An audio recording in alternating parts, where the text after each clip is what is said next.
ओम शांति। सुनते हैं 1990 की लास्ट मुरली न्यू ईयर पर 31 दिसंबर 90। मुरली की टाइटल तपस्या ही बड़े से बड़ा समारोह है। तपस्या अर्थात बाप से मौज मनाना। आज की मुरली में 4 क्वेश्चन। नंबर 1, ब्राह्मण जीवन की पालना का आधार क्या है। नंबर 2, संगम युग विशेष कौन सा युग है। नंबर 3, सबसे बड़े से बड़ा समारोह कौन सा है। नंबर 4, मनसा वाचा कर्मणा सारा दिन में कौन सी बात चेक करनी है। तो आज की मुरली में बाबा ने कितना सुंदर बताया कि हम बच्चों को किस तरीके से तपस्या ही सबसे बड़े से बड़ा समारोह, उसको सदा बाबा कहते बुद्धि में रखो। और बाबा ने कितना अच्छा कहा कि बच्चे, ये ब्राह्मण जीवन संगम युग जो है ना, ये बधाइयों का युग है। सदा बधाई एक दो को देते ही रहो। बधाई लो, बधाई दो। मौजों का युग, मौज मनाओ। हाँ, बाबा ने कहा कर्म में नवीनता, विशेषता। बहुत सुंदर आज प्यारे बाबा की मुरली न्यू ईयर की सुनते हैं। 31 दिसंबर 90 की मुरली। तपस्या ही बड़े ते बड़ा समारोह है।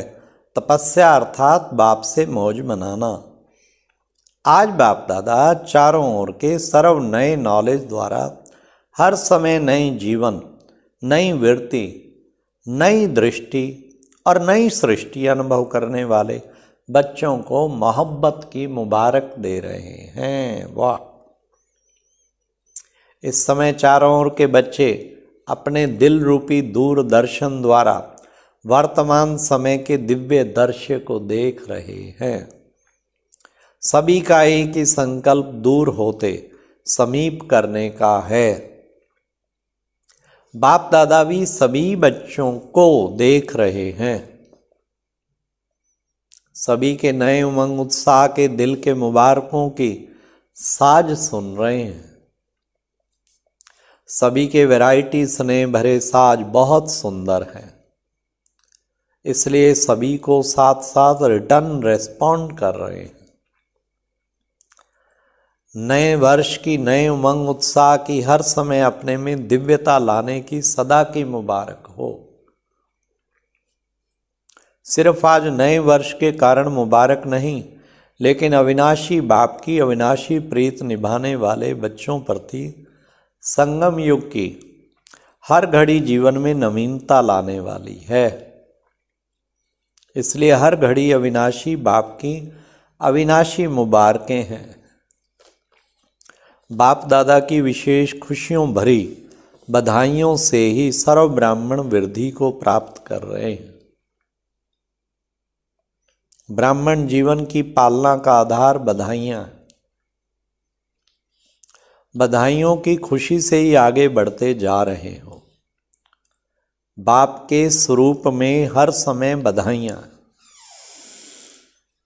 और शिक्षक के स्वरूप से हर समय शाबाश शाबाश का बोल पास विद ऑनर बना रहा है। बाप के रूप में बधाइयाँ बधाइयाँ बधाई, और शिक्षक के रूप में शाबाश शाबाश का बोल पास विद ऑनर बना रहा है। और सतगुरु के रूप में हर श्रेष्ठ कर्म की दुआएं सहज और मौज वाली जीवन अनुभव करा रही हैं। इसलिए पद्मा पदम भाग्यवान हो। भाग्य विधाता भगवान के बच्चे बन गए, अर्थात संपूर्ण भाग्य के अधिकारी बन गए। लोग तो विशेष दिन पर विशेष मुबारक देते हैं, और आपको सिर्फ नए वर्ष की मुबारक मिलती है क्या? पहली तारीख से दूसरी तारीख हो जाएगी तो मुबारक भी खत्म हो जाएगी क्या? आपके लिए हर समय हर घड़ी विशेष है। संगम युग है ही विशेष युग, मुबारकों का युग। अमृत वेले हर रोज बाप से मुबारकें लेते हो ना, ये तो निमित्त मात्र दिन को मनाते हो। लेकिन सदा याद रखो हर घड़ी मौजों की घड़ी है, मौज ही मौज है। कोई पूछे आपके जीवन में क्या है तो क्या उत्तर देंगे? मौज ही मौज है। सारे कल्प की मौजें इस जीवन में अनुभव करते हो,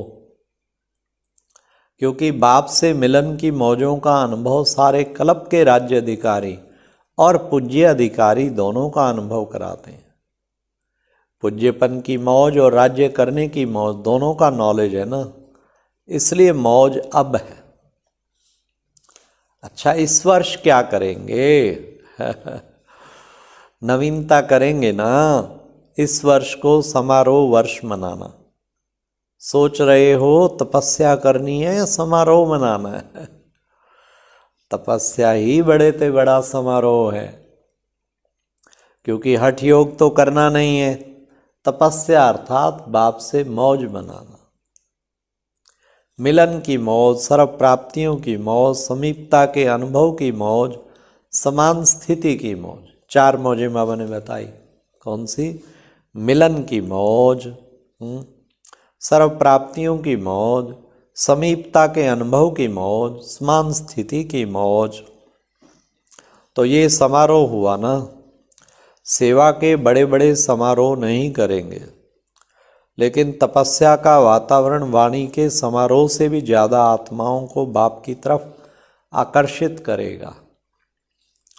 तपस्या रूहानी चुंबक है, जो आत्माओं को शांति और शक्ति के अनुभव का दूर से अनुभव होगा।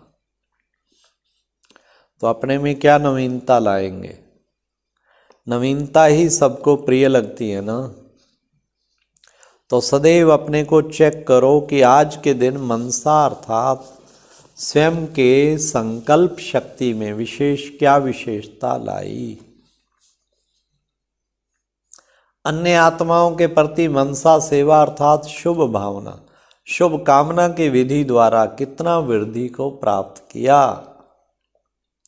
अर्थात श्रेष्ठता की नवीनता क्या लाई। साथ साथ बोल में मधुरता, संतुष्टता, सरलता की नवीनता कितनी लाई। ब्राह्मण आत्माओं के बोल साधारण बोल नहीं होते। बोल में इन तीनों बातों से अपने को और अन्य आत्माओं को अनुभूति होनी चाहिए। हाँ, नवीनता, क्या विशेषता, क्या नवीनता लाई। साथ में हर कर्म में नवीनता, अर्थात हर कर्म सब के प्रति व अन्य आत्माओं के प्रति प्राप्ति का अनुभव कराएगा।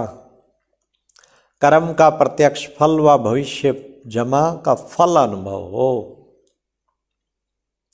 वर्तमान समय प्रत्यक्ष फल सदा खुशी और शक्ति की प्रसन्नता की अनुभूति हो और भविष्य जमा का अनुभव हो, तो सदैव अपने को भरपूर संपन्न अनुभव करेंगे।